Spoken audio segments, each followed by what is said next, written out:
Pronto, então essa mensagem a gente teve a oportunidade de dar início há mais ou menos 15 dias, tá certo? E aí hoje a gente vai estar concluindo. Naquela oportunidade nós então pudemos ver os versos 15 até o 18, a parte A, né? Então ficou faltando os versos 19 até o 23, tá certo? Então capítulo 1, versos 19 até o 23 de Efésios.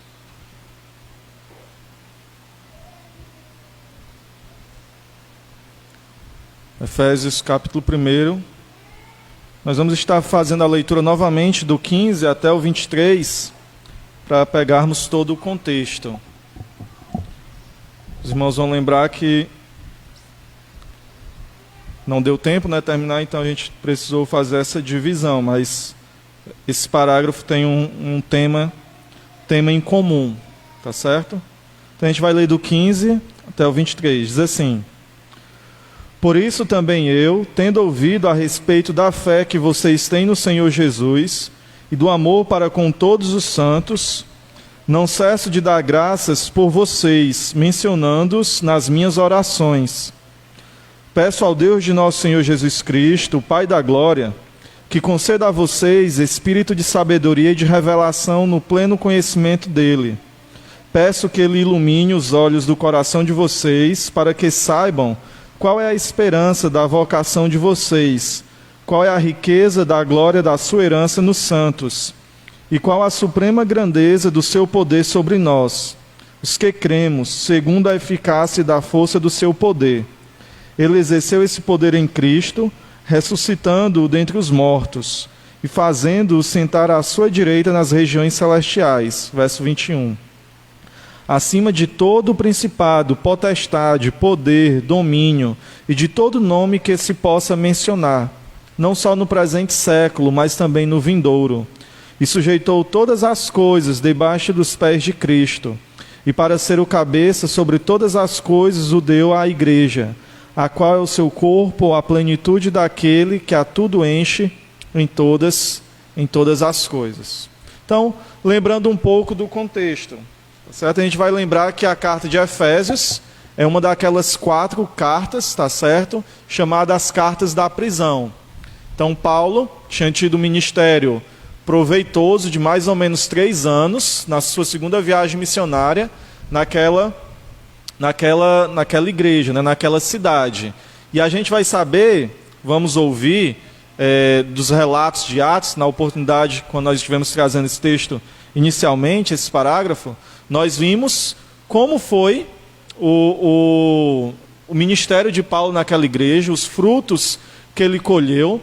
E a gente viu, por exemplo, que muitas pessoas, ao se converterem, que eram praticantes de artes mágicas, né, magias negras, né, eles então rasgaram, queimaram, juntaram um montante de livros, material vasto, denso e muito caro, diga-se de passagem, e então, como demonstração do arrependimento deles, eles queimaram aquele material, né? Isso é importante lembrar, porque vai ter uma referência feita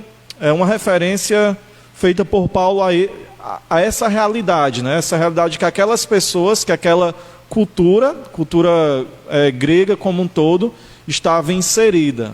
Então, por exemplo, nós sabemos também que Efésios é uma carta gêmea de Colossenses. Tem muitos assuntos, temas em comum. Elas foram escritas, né, no mesmo período e foram até mesmo enviadas juntas, tá certo? Então, carta de Colossenses, também endereçada naquela igreja da cidade de Colosso, que provavelmente se reunia na casa de Filemon. Então, recentemente o Vitor esteve pregando sobre o livro de Filemon, e aí nós temos essa relação, né, uma relação muito próxima entre essas cidades, entre a realidade, a cultura em que essas cidades estavam inseridas, e entre essas 3 cartas principalmente, tá certo? Então nós vimos também, como um pano de fundo, que pelo fato de Paulo estar preso, alguns teólogos, comentaristas vão falar que parece que isso deu tempo para ele refletir, para ele aprofundar, para ele, ao invés de estar fazendo muitas e longas viagens, agora ele pode se deter à sua carreira, ao seu ministério de escritor, né?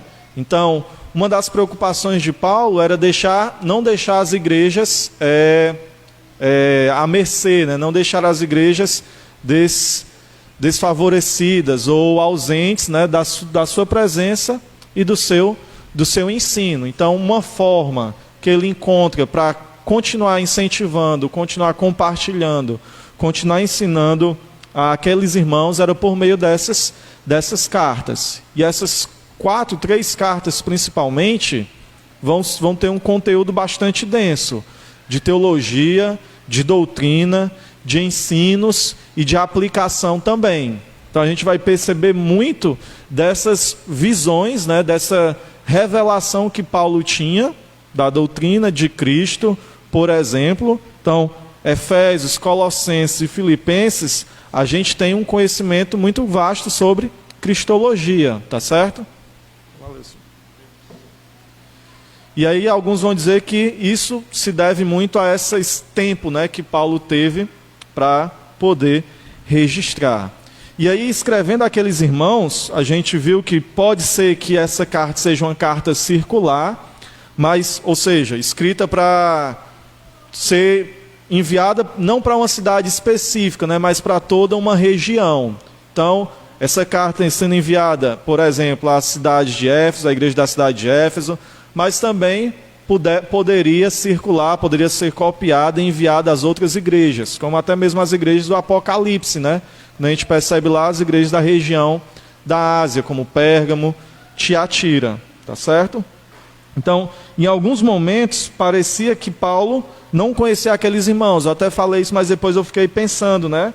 Que isso poderia ser um ponto que favorecesse essa ideia, né? De que Paulo tinha escrito como uma carta circular. Mas pode ser também que, por exemplo, no início do verso desse trecho, né, dos versos 15 e 16, quando ele fala que ouviu falar da fé, do amor daqueles irmãos, isso pode ser também uma consequência de o tempo que ele já estava longe daquela igreja, da despedida dele, daqueles irmãos antes da sua ida para Jerusalém, da sua prisão, quando ele pensava que não mais veria aqueles irmãos, já tinha se passado 4 anos. Então, de uma forma ou de outra, pode acontecer que Paulo não conhecesse aqueles irmãos, muitos daqueles irmãos, e até mesmo muitos daqueles irmãos ainda não conhecessem, não tivessem conhecimento de Paulo.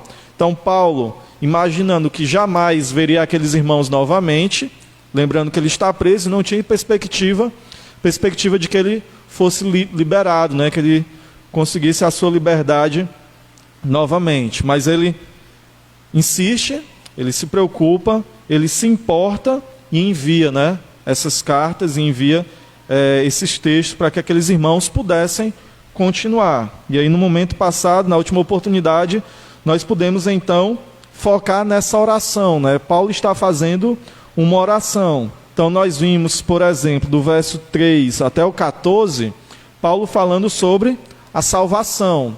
E ele trazendo essa salvação como uma rica bênção, como um tesouro realmente precioso, como algo que os crentes, aquelas pessoas tinham recebido e que era algo extremamente importante. E aí, quando a gente olha, comparando com o texto de Atos, Paulo vai dizer que é mais importante do que a própria vida.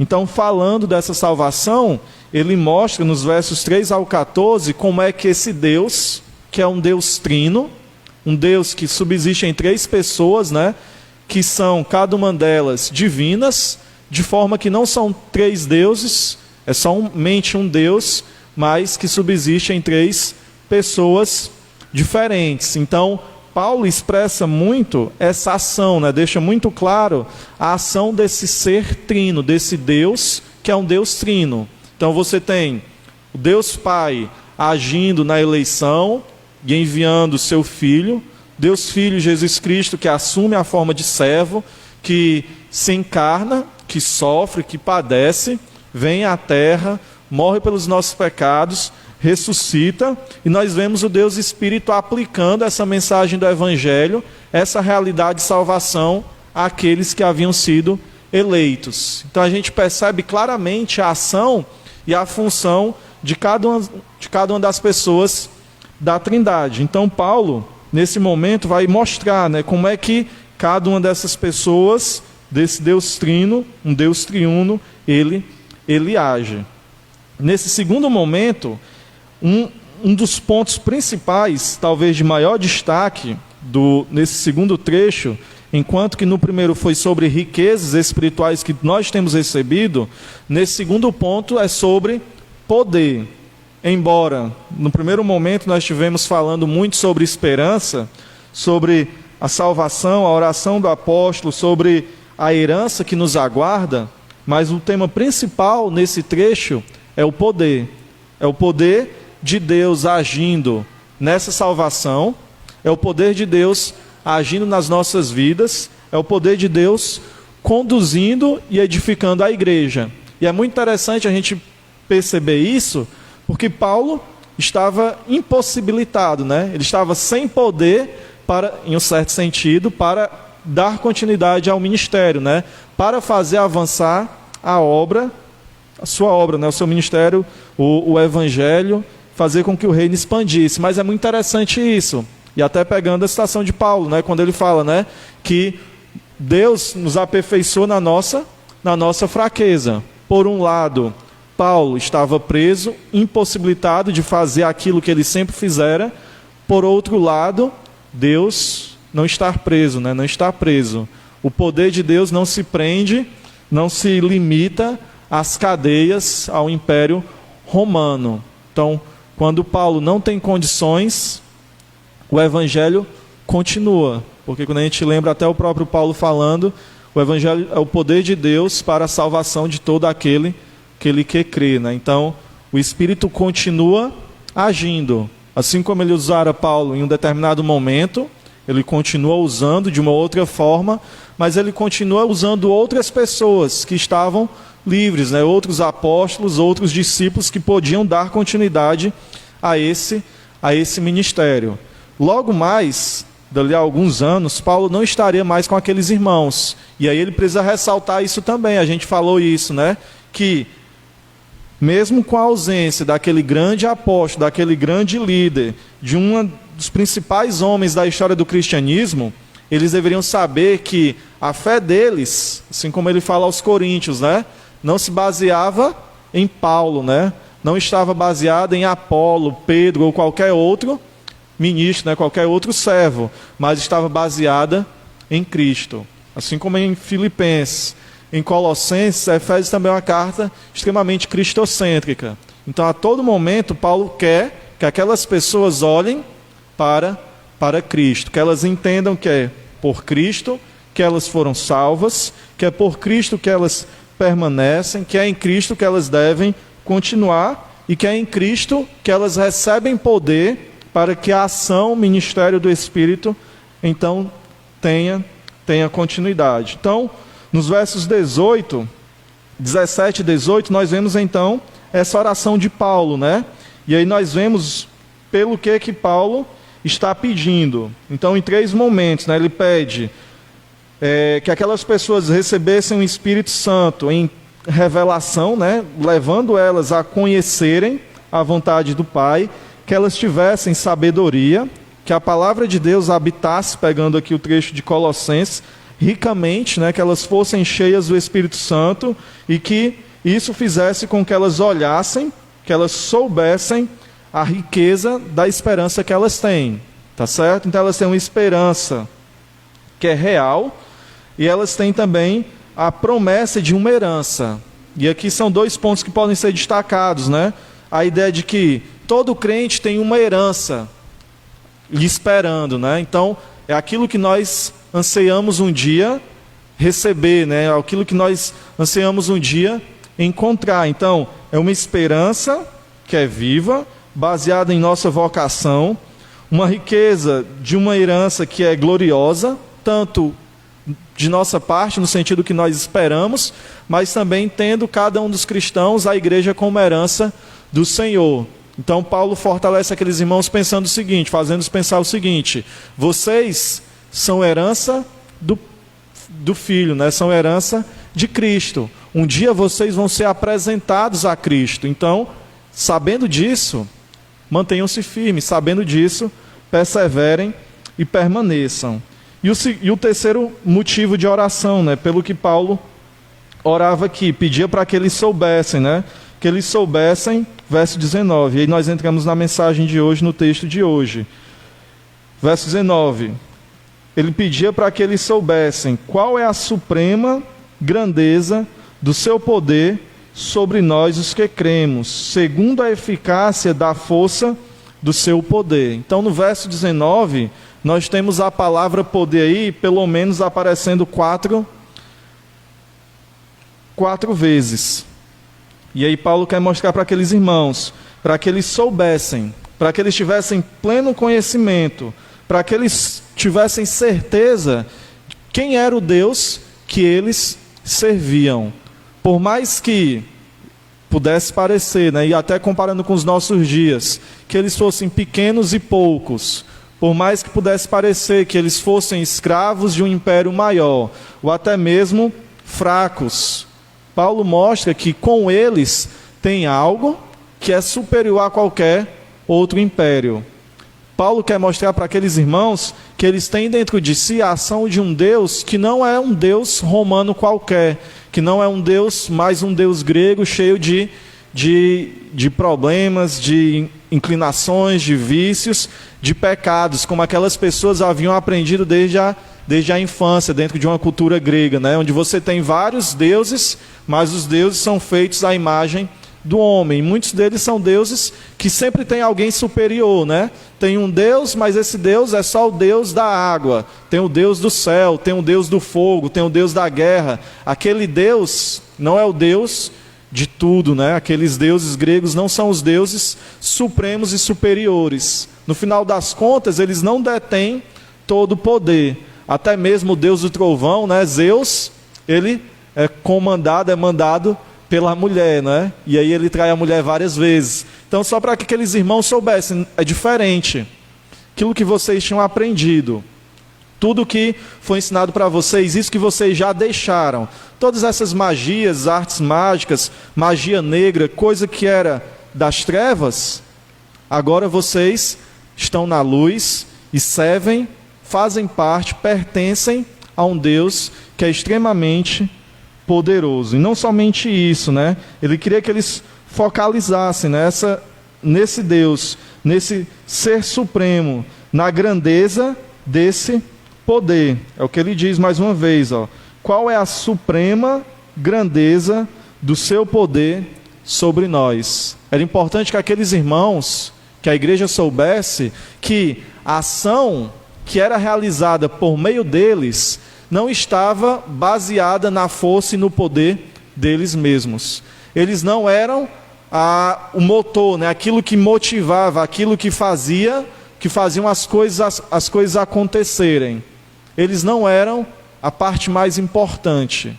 Não é pelo poder dos cristãos que o reino avança. Não é pelo poder dos cristãos que a igreja é estabelecida. Não é nem sequer pelo poder dos cristãos que eles chegam até Cristo. Então a gente vai ver isso mais à frente, e Paulo quer mostrar isso. Vocês devem focalizar a mente de vocês no Ser Supremo, que governa todas as coisas e que age através de vocês.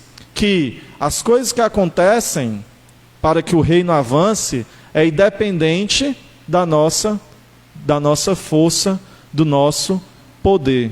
Pelo contrário, olhem para aquele que tem todo o poder, para aquele que pode fazer todas as coisas, para aquele que opera de acordo com a sua vontade. Era um dos pontos do trecho anterior, dos versos 3 a 14. Paulo está sempre dizendo, ele faz o que faz pela sua vontade, para a sua própria glória. Não é por causa de vocês, não é pela força de vocês. Saibam disso, tenham isso na sua mente. Saibam que vocês têm uma esperança. Saibam que vocês têm uma rica herança.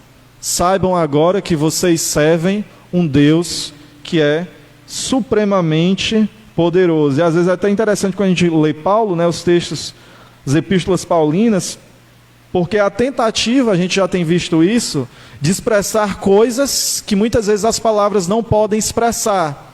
Então, às vezes, é até redundante, né? É como ele falando, né? Suprema grandeza, é como se fosse algo que é uma coisa em cima da outra, né? Algo extremamente, maravilhosamente, grandiosamente supremo. É como se as palavras não comportassem, né?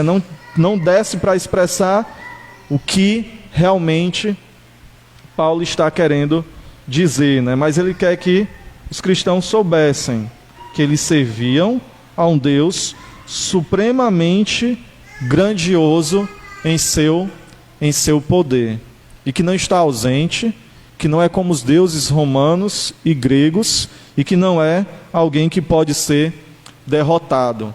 Mesmo quando aparentemente ele foi derrotado em sua morte, a morte não teve poder sobre ele.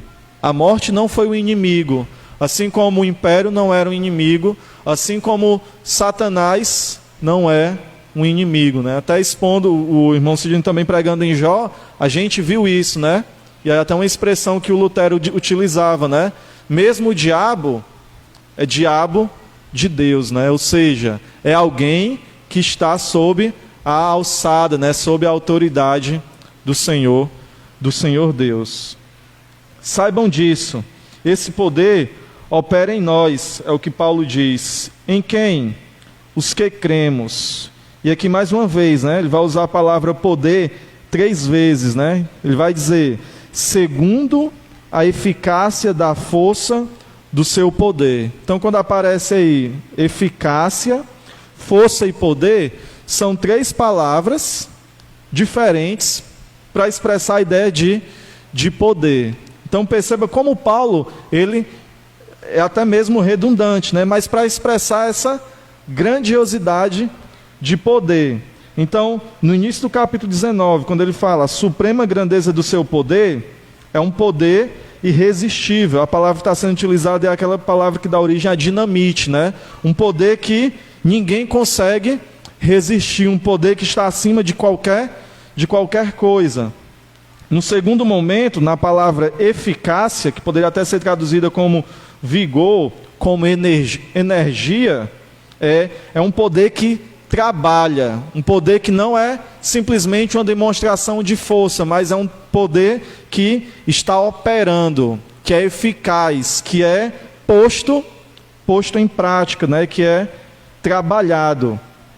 Terceira palavra que expressa poder, eficácia da força. É uma força exercida, é uma força como de um, mal comparando, né? De um imperador poderoso, né? Que pode fazer uso da força. Então, esse Deus que tem um poder que ninguém pode resistir, que ninguém pode ir contra, é um poder que está todo o tempo trabalhando, e isso a gente percebe na salvação. Então, Paulo vai falar, né, que esse poder, ele é percebido de 2 formas. Ele é percebido na salvação. Então, nós vimos uma irmã que se converteu, né, que foi alcançada pelo Senhor. E nas nossas vidas, esse poder é exercido, ele é percebido dessa forma. Então, toda vez que alguém se converte, quando nós nos arrependemos, quando o Senhor nos fez ver, quando o Espírito veio sobre nós, nós podemos perceber a ação desse Deus poderoso na vida de cada um. Então, essa ação poderosa acontece na salvação das pessoas, mas não somente na salvação. Mais para frente a gente vai ver esse poder também sendo posto em prática, pelo menos de mais 2 formas. Então, é um Deus que está agindo, que faz o seu poder ser colocado em prática. Talvez a gente não perceba, mas talvez a gente não perceba porque não esteja olhando como Paulo queria que olhássemos, né? Talvez a gente tenha uma visão ainda um pouco parecida com a dos judeus do primeiro século, né? Dos séculos anteriores à vinda de Cristo, que achavam que ele viria com um poder mundano, transformador no sentido secularizado, mas não é isso. Quando uma pessoa se converte, quando alguém é alcançado, quando o ministério ele avança, quando a obra não para, quando a gente consegue enviar um missionário, como teve o culto agora de envio, para o outro lado do mundo. Então, em todas essas atividades que são realizadas pela igreja, nós podemos perceber também o poder de Deus agindo. Então, esse grande poder, ele é exercido de diversas formas. Na salvação, na ação da igreja, a gente vai ver mais para frente. Numa terceira forma também. Mas o que é importante ressaltar aqui é que é um Deus que continua agindo. Não é um Deus distante, né? Não é um Deus fraco, não é um Deus que pode ser derrotado, não é um Deus que não se importa, e não é um Deus que não pode fazer aquilo que Ele quer fazer, ou seja, Ele pode fazer aquilo que lhe agrada, aquilo que Ele quer fazer, aquilo que está de acordo com a sua vontade, no momento que Ele assim decidir fazer. E a quarta palavra, que aparece no verso 19 aí, também significa uma força inerente, né? A ideia de um Deus que é todo poderoso. Então, segundo a eficácia da força do seu poder. É um Deus onipotente, né? Todo poderoso. Esse poder é exercido então na salvação dos seus eleitos. Aquilo que ele planejara na eternidade passada, ele tem poder para fazer um plano se concretizar. O Deus Todo-Poderoso, que demonstra o seu total poder em nossa salvação.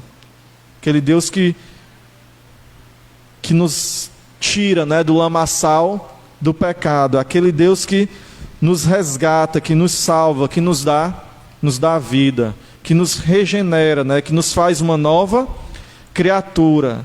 É o Deus que age poderosamente em nosso favor para a sua glória somente. O mesmo poder exercido na criação. Observe 2 Coríntios 4, quando Paulo fala da salvação, ele diz que é um poder semelhante ao poder exercido por esse Deus na criação do mundo, do universo. 2 Coríntios 4, 6 diz assim: porque Deus que disse, das trevas resplandeça a luz, Ele mesmo resplandeceu em nosso coração, para a iluminação do conhecimento da glória de Deus na face de Jesus Cristo. Então é o mesmo Deus que disse, que chamou das trevas à luz, é o mesmo Deus que fez a luz resplandecer em nossos corações, o mesmo poder sendo exercido.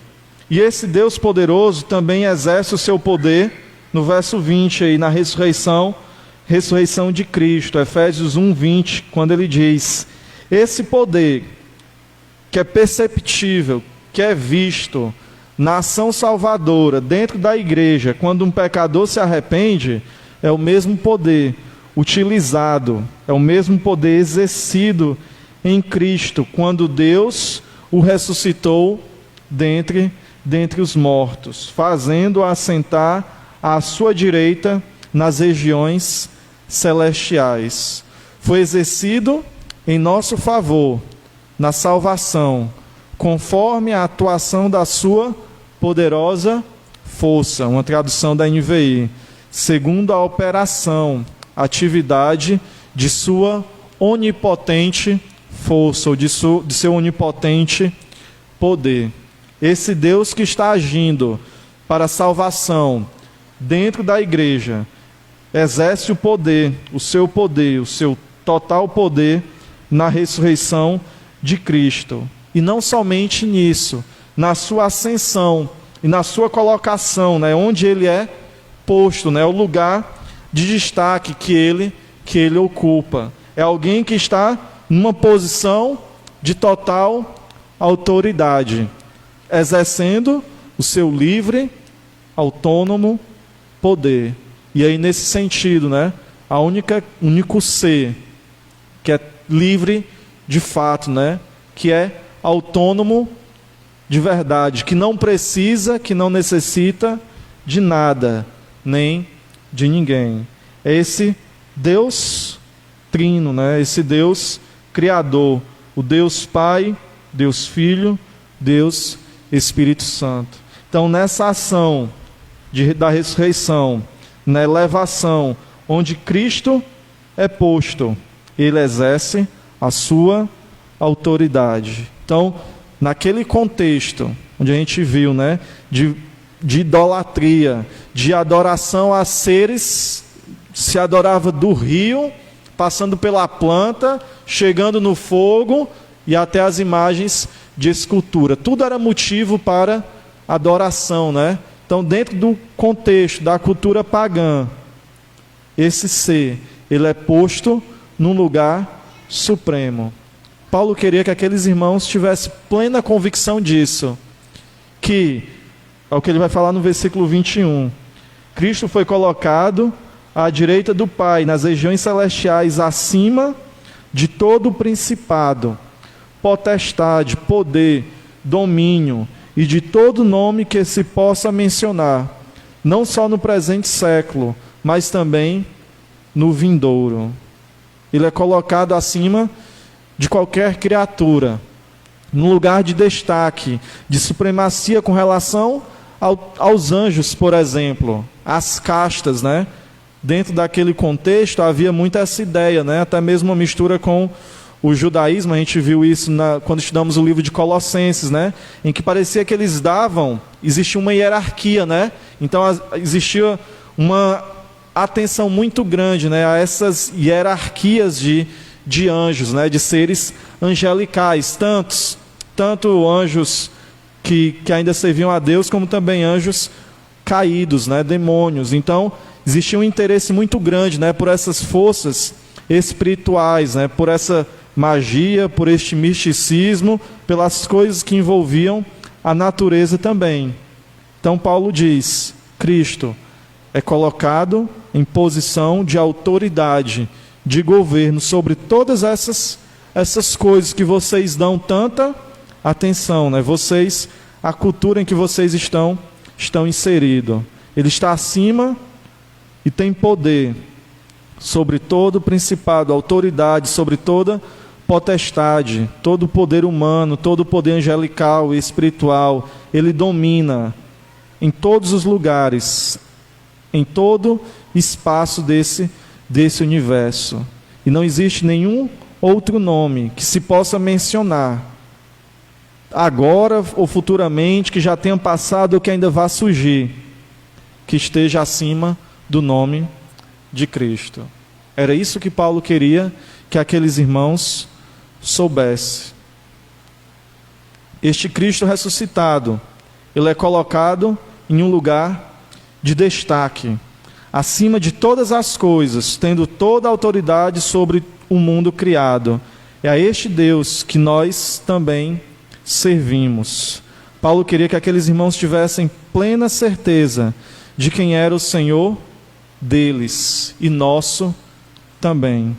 Assim eles poderiam calcular o preço, assim eles poderiam viver de forma condizente com o Evangelho, assim eles poderiam conhecer e prosseguir em conhecer ao Senhor Jesus. Eles que tinham deixado, ou melhor, sabendo quem era aquele que os havia escolhido e chamado, aquele que tinha morrido por eles, que tinha deixado toda a sua glória, se esvaziado, assumido a forma humilhante de servo, morrido e ressuscitado para a salvação deles.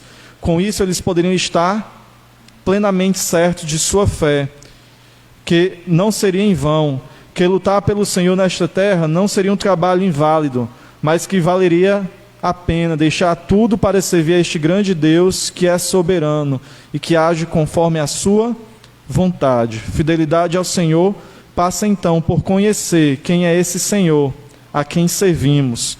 Podermos conhecer e vencer, termos a certeza de que assim como ele venceu todos os seus inimigos, assim como ele tem poder, esse mesmo poder nos assiste e age em nós. Podemos vencer toda e qualquer dificuldade, nos achegando àquele que suportou muito mais adversidades e oposição dos homens, e mesmo assim mesmo assim venceu.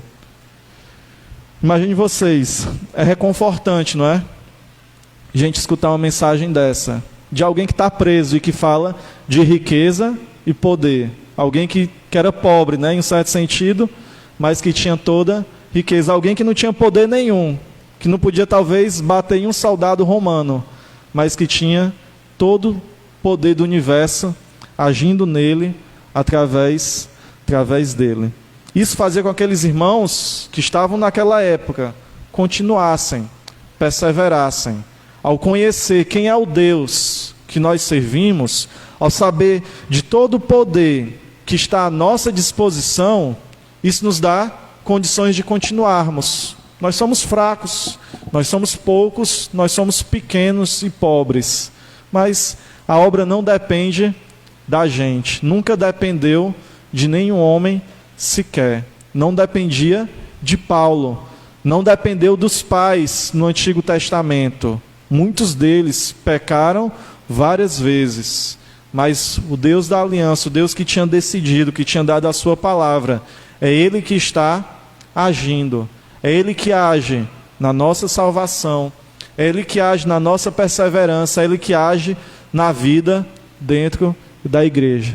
Essa obra chamada igreja, esse ministério, esse evangelho, ele não vai acabar, ele não vai ser derrotado, porque não depende das nossas forças. É o Deus onipotente que age em nós, através de nós, para a sua glória. É o Deus que a morte não conseguiu vencer e que nenhum outro poder, na era presente ou vindoura, poderá derrotar ou vencer.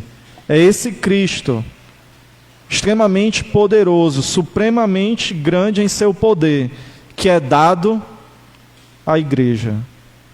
Verso 22 e 23 nós lemos então: e sujeitou todas as coisas debaixo dos pés de Cristo. Parece haver uma inversão aqui, um paralelismo, né? Uma espécie de contradição, né? Enquanto Cristo, de ideias opostas, né? Contrárias na realidade. Enquanto Cristo é colocado no lugar de destaque, de supremacia, de autoridade, de poder, todas as outras coisas são colocadas em um lugar de humildade, né? De serviço, de humilhação.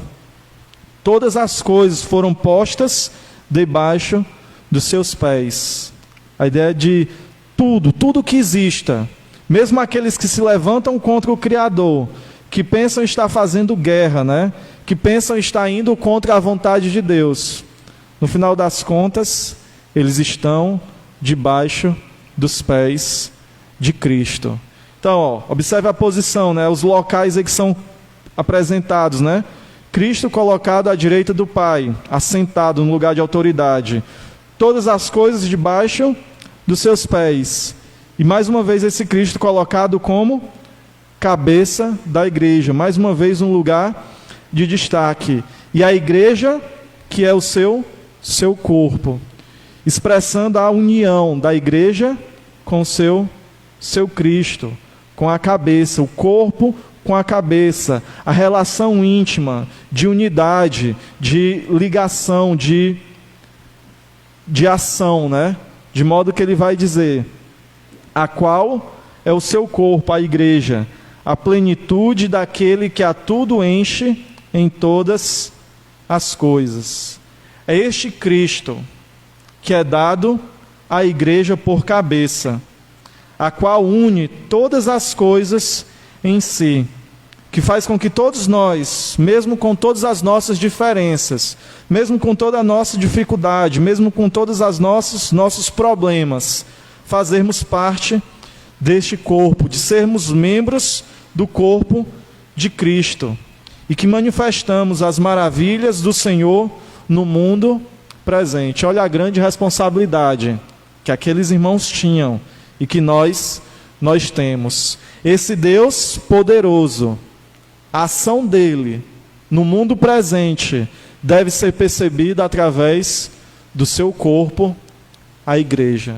Somos nós, através da ação desse Cristo em nós, do Espírito Santo, que é o poder que é dado a cada um dos cristãos, que deve fazer esse poder ser percebido, que deve levar adiante, não pela nossa própria força, mas pelo poder que nos é dado. A ação desse ser divino pode ser percebida no mundo. Assim como os discípulos que viam o Pai ao olhar para Cristo, o mundo deve ver a Jesus ao olhar para a sua igreja, seu corpo e manifestação de sua sabedoria, poder, glória e salvação. Efésios 3:10. E isso para que agora, pela igreja, a multiforme sabedoria de Deus se torne conhecida dos principados e das potestades nas regiões celestiais. Então, quando todo o universo, o mundo criado, quer seja espiritual ou material, físico, humano, carnal, ao olhar para a igreja, deve perceber a ação desse ser soberano, desse ser onisciente, que age através de sua igreja de forma poderosa, gloriosa e salvífica. Os comentaristas que eu estive lendo, eles falaram, parece que a igreja não entende, esse poder que tem, por isso Paulo orava por isso, mas também não entende a sua responsabilidade, uma vez que muitas vezes nós estamos envolvidos em coisas tão pequenas, fazendo tão pouco, porque nos limitamos realmente, quando temos potencial, essa dinamite para poder latente, para poder exercer, realizar, fazer, de levar o Evangelho aos locais mais distantes, mesmo dentro do nosso bairro. Muitas vezes nós mesmos nos limitamos. Paulo quer que nós conheçamos esse poder, para que a gente possa viver de acordo com esse poder, para que, conhecendo esse poder, nós sejamos capazes de utilizar esse poder que nós temos recebido. A igreja manifesta ao mundo quem é o seu Senhor. Cabe uma reflexão para nós. Será que a igreja, será que o mundo tem visto esse Cristo poderoso agir na vida dessa igreja local? Se sim, glória a Deus, continuemos. Se não, por que não? Onde temos errado? Será que não temos utilizado todo esse potencial que nos é dado, todo esse poder que habita a igreja? É sobre esta grande salvação que Paulo está discorrendo até aqui. É sobre esta tão grande salvação que nós temos recebido e que o apóstolo quer que nós olhemos com mais atenção e nos apeguemos a ela como um náufrago, a figura que eu utilizei na vez passada, que se apega a algo que pode salvá-lo. Só que no nosso caso nós já estávamos mortos, sem condição de nos apegarmos a qualquer coisa. Mas tendo sido salvos, tendo sido regenerados, agora precisamos nos apegar com toda a força a esta salvação recebida, a este Deus maravilhoso, a este Cristo Salvador de nossas almas. Não há salvação em nenhum outro nome, não existe nenhum outro nome dado entre os homens, pelo qual importa que nós sejamos salvos. Paulo em outros momentos vai dizer, para nós não apagarmos, para nós não extinguirmos o Espírito Santo, para nós nos deixarmos ser usados, para que a gente não impeça a ação desse Deus poderoso, que pela fala dele parece que nós podemos atrapalhar, podemos impedir, podemos não utilizar, mesmo tendo o poder latente do Espírito Santo em nossas vidas. Nós podemos fazer pouco caso.